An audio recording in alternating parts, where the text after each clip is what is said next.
Okay, so you're in London. So when you're in this room with the Operation Overlord plans and all this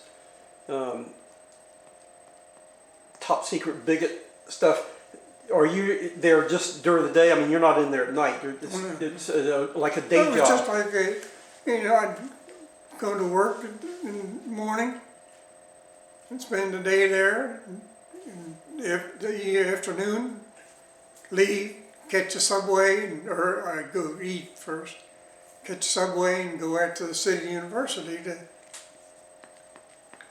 go to spend the night. That's where I could buy a French newspaper, and I couldn't read French, but I could read. I'd know what was going on, but I could tell by what few French words I did know or could figure out. I guess I figure out what the news was. They didn't have an English newspaper? Yeah, there were, but I'd just buy some as I was getting ready to get on the subway. Yeah, it was the New York Herald or something like that. It was published over there. I guess they'd still publish their own English language papers. So the Germans started sending the buzz bombs over.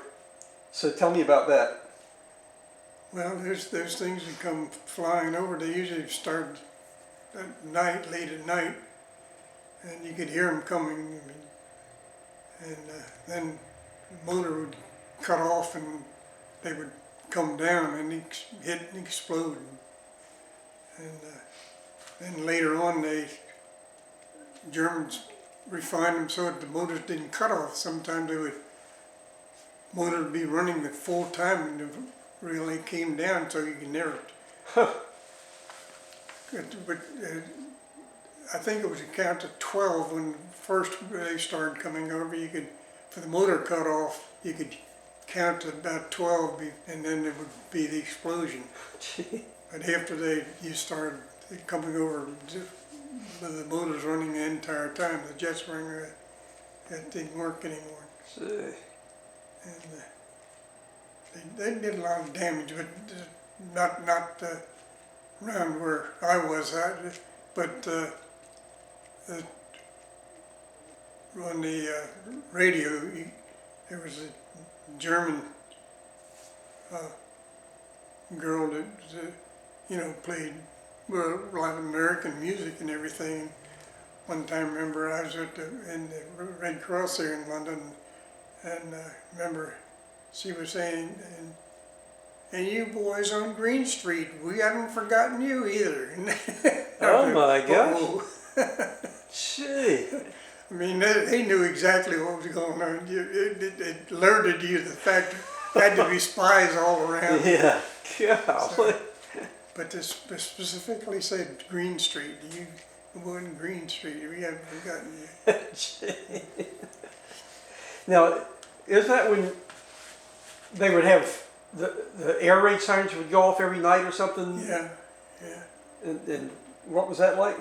Well, I mean, when the bombs would start coming over, anytime there'd be air raid sirens going off. But I found that if I went in, crawled in a bunk and fall asleep, I didn't bother me then. Because you were supposed to get down, go all the way down into the basement of these houses. And most of the guys did, but I never did, because I figured it was dumb thinking, but figured if I was going to if it was going to hit there, I wanted to be at the top of the pile rather than the bottom of the pile. It wouldn't have made any difference, I guess. But so you got to where you could just sleep right through the air raid sirens? Yeah, once I got I could go and get to sleep and forget about it. Did the sirens go off every night or most nights? Or Yeah, most nights. Every so often a night they wouldn't. When they went off, did you a lot of times hear explosions? Yeah. Wow. And like during the day, then when they started coming over during the daytime too, later, that's when you could be out on the street there somewhere and you hear them coming and sirens go off and everything, but we were not allowed to go in the shelter. Why? The subway stations that civilians were allowed to go, they were reserved for them, but we weren't allowed to go into it. So y'all just had to stay out on the street? Yeah, wherever we were, yeah. Well, I mean, was that scary? Yeah, I mean, it was certainly scary because you didn't know where bombs were going to drop or anything. What was the closest one ever came to you? You know, the closest one is, I think I mentioned that thing I wrote there, but I was walking there in Hyde Park, Yeah. and one came over and dove down into a building right across a little stretch of park and across the street and blew a big old front of the building out. But I never felt any concussion, I never felt any wind blast or anything, but I was standing there with like green snow with all the leaves where it had blown off the trees and everything. It was coming down with green snow. But were you concerned that you might get killed by a buzz bomb, or you just didn't really think about it?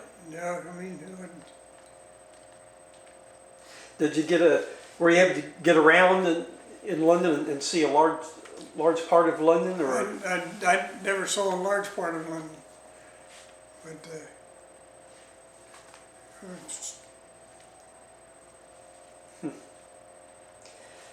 Well,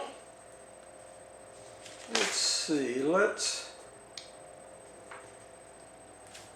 wrap it up for today, and we'll continue another time.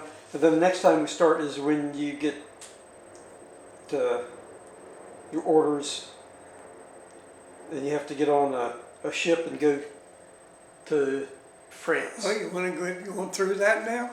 Huh? Okay. Let's see how far. Let me.